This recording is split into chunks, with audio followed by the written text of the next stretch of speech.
With 40,000 users and entering 23,000 schools, AIducation is quickly becoming the hottest edtech in Vietnam, but the journey wasn't always clear. What do you do when your startup flops in the field and only have 5 months to rebuild? We had to basically take a very hard look at both our product and ourselves to see what were our wrong assumptions. And how do you make something that people actually want? When we looked at the data, we realized that most of the stress actually came from education. So it's a all-in-one personalized platform that take the students as like the core root of it and then build all of the tools around to support their ecosystem. We believe that the journey of education is not something that the children or the students undergo all by themselves. The part that matters is distribution. It took me a year to fix that mistake, and don't be ashamed of the product that you're building. Just show them even if it's like really bad right now. Quick thing before we get started, we have a lofty goal this year of hitting 1,000 subscribers in order to help more people build really great companies. So if you enjoy the content, learn something new, the best way to support us is by subscribing. Okay, let's get into it. Hung is the founder of AIducation, Vietnam's first AI-powered learning platform built by Vietnamese for Vietnamese.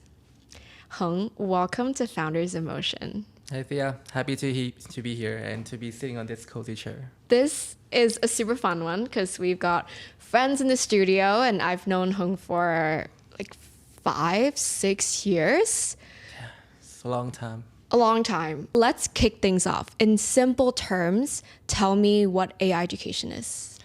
So you can call it AIducation or you can call it education. What we are is a platform that supports personalized education. So basically it knows everything about a child, their tendency of learning, their strengths in learning, which areas they are underperforming in, and more specifically, the platform knows how to get the student to become better in areas that matter, like in mathematics, in English, or any other subjects of your choosing. The platform is a all-in-one platform, so we have a wide variety of tools, and the tools are designed for parents as well, for schools as well, and also for the teachers, because we believe that the journey of education is not something that the children or the students undergo all by themselves. They go with the parents, they go with the teachers, they go with the school. So it's a all-in-one personalized platform that take the students as like the core root of it and then build all of the tools around to support their ecosystem. I love that. And talk to me about the ecosystem approach. How are you helping them in a comprehensive way? We provide a platform that helps teachers keep track of their students, allow them to design materials, design tests and homeworks, and then be able to automatically host that on a platform, let the students do those homework, and then automatically rate each of those homework personally and yield out the strengths, the weaknesses, and write detailed reports back to the parents and to the children themselves. For the parents, we have a kind of like a learning portal that allow them to basically know which area that the children or the child are strong in, which area they need help in. And they also can know more about like the physical and the psychological health of their children through that. So it helps them understand their child on a deeper level and understand how they can best communicate with their child in order to help them grow. And how do you assess the physical and social front? For the physical and the social, we have the ability to input in your stats, your sleeping time, your weights, all of those attributes that can help calculate, your BMI and all that. Yeah. And for the psychological side, we have it's called like the AI journal. Basically, it allows them to write in them or like just speak out their thoughts. It'll record all of that and keep track of a kind of like a a memoir or like a grimoire of all the interactions that they have. All of those get synthesized and basically they get analyzed and come back in the form of a report for the parents. Yeah. And if that's anything, like if the system detects that this child may be in danger of anything like suicidal thoughts, then it will immediately contact the authorities, contact the teachers, contact the parents to let them know about that so that we can take actions before anything bad happens. My first attempt was actually it was called Persona AI, and it focused on the mental side. It was basically a service that lets you talk to different like pals or like friends of yours, similar to character AI at that time. Like your friends, or like are these like random strangers? On the They are internet? not like random strangers, but like they are AI, and like it's specifically for the new generation who prefer to talk to like their idols, like anime characters, kind of like that. And at that time we did have users, but then I realized that it could be like much more than that, because when we looked at the data, we realized that most of the stress actually came from education. So I realized that a full-fledged platform that took care of not just the mental side, but also the education side would be the perfect solution. We are also, I think, growing like quite a lot. And I think it's a testament to the correct vision, or like the correct way of, mapping out and building our products. But that is a long story, because we did like fail for quite some time before we finally were able to find out what we should be building. Yeah. Yeah, I love the segue. So before you release a product into the market, how do you think about testing if people actually want it and need it? You should build something and then get it as fast as possible to your customers, and then let them give you their feedback. Either it's good, either it's not good, either they need something more, either they don't think that this feature is needed. And also one very important thing is that even if they tell you that it's good, if they don't buy from you, then it's still not good. I so agree. Everyone will tell you to your face that they love what you're building. They love everything about it. But it's a moment when someone pulls out their credit card. That is the turning point of like, does this actually have a fit in the market? Because like trialing it is cheap, but to actually pay for it is a whole other thing. So we had a mini little debrief before this, and you said something that really struck me, that what AIducation is now is very different from the initial kind of mental health focus. And you actually spent a whole year pushing a totally different angle, only to realize people didn't want it, and redevelop your code from scratch. So, crazy story. Why? If you have your product out in front of people and then they say, yeah, this is not what I want, or if they say it's cool, but then they don't use it, then I think it's really a problem. We had to basically take a very hard look at both our product and ourselves to see what were our wrong assumptions, what were the learnings that we had from basically a year of going out into the field and actually staying and working and understanding with our customers. Yeah. And at that point, we just decided, yeah, you know what? Let's just throw all this away. We have the ability to rebuild quickly. So why shouldn't we? We now have all the learnings and understandings that a year ago we did not have. Now we have actually talked to schools, to parents, to teachers, and to students. So we actually know what they would want. So why should we not do it? So it was like, it was really just painful. It wasn't like, I had to delete the code or anything. We created like an entire new repo, but then we had to start from scratch. So we quickly rebuilt it. The 4-week run that we had, basically 2 sprints. We had a workable platform that we went back, gave the users, gave the teachers, the students, the parents in the schools, and this time it actually got a different response. Okay, so I don't want to dig into your trauma, but if we have to go back to that moment where you were like, this is not working anymore. Were there any tickers or signs that like made you feel like, yikes, like we need to do something different? Like, is it I don't know, monthly active users? Is it like people not paying, like conversions? Like talk to me some of like the like analytical thinking behind that. First warning sign that we had was, even though they did sign up, there was basically no activities on the platform.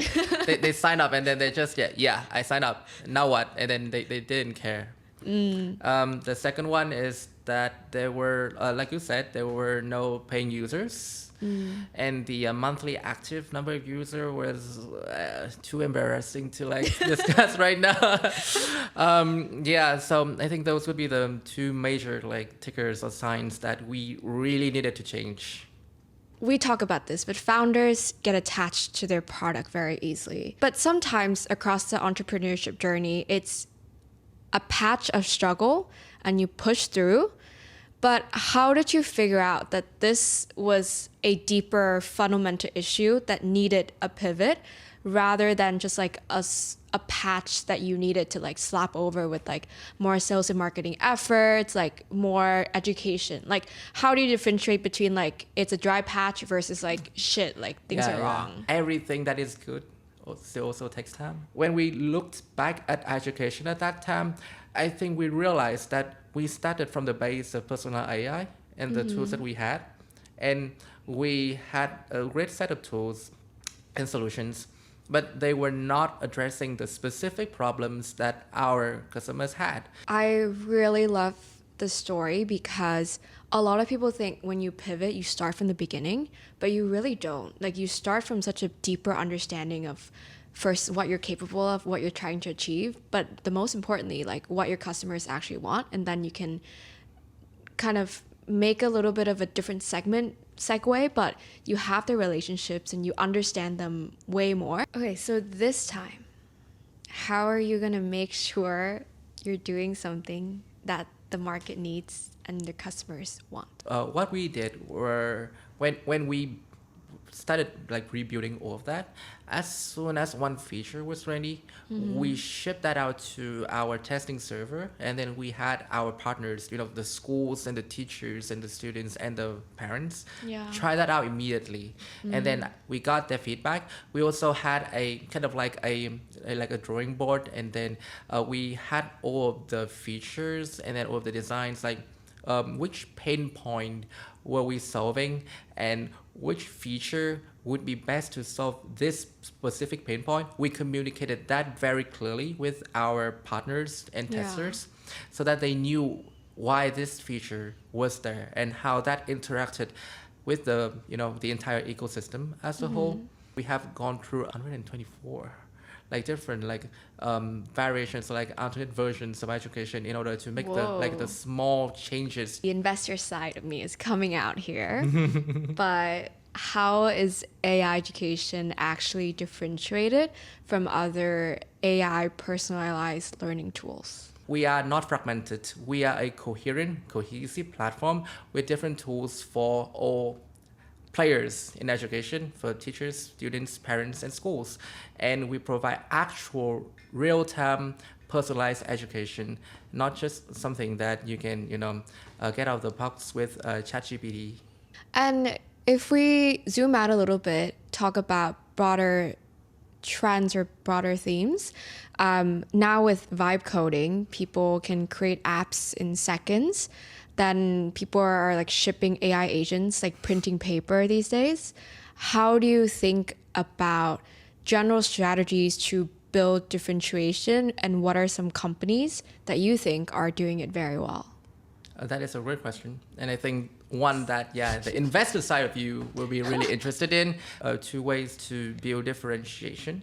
The first way is you actually have to really understand your customer. So in our situation, the reason why we flopped was partly because what we did at the time could be achieved by ChatGPT. So one of the questions that we were asked quite a lot when we first got our product to the market was, how is this different from ChatGPT, and why should I be paying you instead of paying $20 to ChatGPT?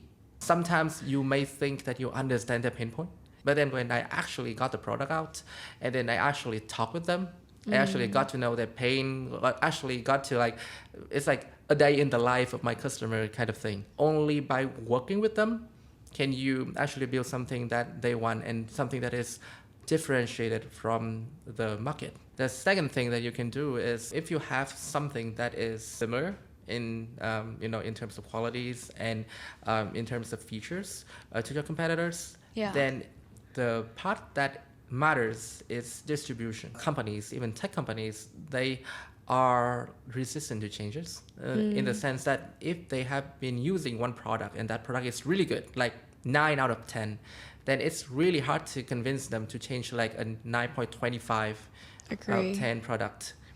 The other one is integration. Fireflies AI were founded by two students from MIT. What they do is they are like a smart note taker. The reason why Fireflies AI were able to grow so fast was because they had a lot of deep integrations. They knew that their main customers were going to be the big corp. They were going to sell B2B. And the thing with B2B companies is that they already have their own CRM, they already have their own communications tool. And they realize that if they can integrate themselves deeply into this ecosystem by allowing the user to just click one button and have their meeting data be basically smoothly transition and float into their ecosystem. And that's how they actually survive, even though video platforms like Google Meet and Zoom can churn out all of that too, but they don't have the integrations to go with all of the different tools that enterprises are now using. The cost of development has gotten so cheap and it's become so easy to deploy applications and to write code. What becomes more fundamentally important is how do you distribute, how do you create a brand, how do you create image? And that's where you kind of get this rise of like influencer brands like Khloe Kardashian with her popcorn, or Rode just selling for $1 billion. Yeah, I know, right? Incredible. Great to Haley though. Amazing to Haley. So yeah, like I think distribution is such an important thing. And like now, since we're on the topic of rappers and GPT rappers, what are your thoughts on them? People are giving GPT rappers kind of a bad vibe. Yeah. Like at AIducation, we do train our own models. Yeah. But just because we have our own models, I don't think that you don't have to train your own models to be different, and you can be a GPT wrapper without having all of the the bad marketing names to it, because if you really think about it, in the past companies like Oracle and Google they have softwares that are customer facing, right? Yeah. But at the heart of those software, they are just databases. Instead of thinking about it as GPT wrappers, you can think about it as a function in the code that allows your platform to be intelligent. Everything is a wrapper of everything. Yeah. Everything wraps like AWS. Yeah, right? Exactly. ChatGPT and Gemini, they are general purpose AI. Yeah. So sometimes for specific tasks, you would want to train so that your model gets a deeper understanding of that specific task. Training for us was important because we really wanted a model that was capable of conversing in a way that is, according to the standards of pedagogy in Vietnam. Yeah. But also the model has to really understand and really be able to solve the math and the English and the physics and the chemistry problems correctly. I don't think being able to train your own model necessarily matters that much. In some cases, it provides you that extra accuracy. Yeah. But for most founders and most companies, I don't think that would be needed. An example would be Cow AI. They are really successful with documenting your food and calories, right? Yeah. I think one of the founders mentioned that they had some tricks with that. I don't think they train it too much, but they had kind of a lookup to know which food corresponds to which number of calories. So I think smart tricks and smart engineering is what is needed, not necessarily the ability to train your own model. That's so important because everyone thinks that you can just call GPT and call it a day. But the exercise of fine tuning it and training it on your own database, like fine tuning it and then tweaking it, is actually such an arduous process. Yeah, Because sometimes it hallucinates without you understanding why it hallucinates, and it becomes like you're kind of working with something that you're not quite understanding the architecture behind it, and you're trying to make it as accurate as possible. And so some companies, especially like in very specialized spaces like healthcare or Yeah. things like that, you have to be very accurate because you're dealing with like patient 100%. records. Yeah. And founders spent like years in development just trying to figure out like how to make it as accurate. And people just think that they can just call a GPT wrapper and call it a day. I think that's where the wrappers get a bad rep. Yeah, I think so too. So one topic that we don't really touch on too much in the show, but so hiring. Hiring is one of those things that sounds pretty straightforward, but choosing those first few people or first believers are actually quite difficult and something that you really don't think about when you're just starting out. So yeah, like how did you think about your first hire and what were some of the things that you looked for? I have had experience working with some like startup companies in the US before, and I have seen the culture. So I know it's a cliche, but like I think startup culture is actually really important. You'll be working with them at least like 8 hours a day, and then maybe Way more. Yeah, way more. So you should at least be able to have fun and have a good laugh with them. Now the process at hiring at AIducation was we go through like screenings, and if it got past screenings, then I'll interview them. But when I interview them, I will focus mostly not on their like tech capabilities or like their abilities to do the work anymore. I'll actually focus on whether or not this person can vibe with like the team. Yeah, so that is very important. And now we have a team that is a little bit more than 20 people now. Oh. Yeah, and they are all like great friends with each other. They like today they are actually going out with each other to do the support for the kids who are doing the entrance exam into universities. Normally in Vietnam, you work from Monday to Saturday. But for us, which is a concept that I think is crazy, that you have to work Saturdays. Yeah. But people do it here. People do it a lot here. But for our company, on Saturday, you don't have to work the afternoon shift. And on the morning shift, you also don't have to work. But you need to come to do TikTok with each other. Like, basically have fun, basically. Yeah, so... I mean, make content too, Yeah, make content too. Great. And we like to do a mini little segment on our show to keep it fun. It's Would You Rather. So I'm going to give you 2 scenarios and you can tell me like which is the least dreadful from the 2. Okay, you ready? Yeah. Would you rather pitch on live TV or cold call 100 investors? That's interesting.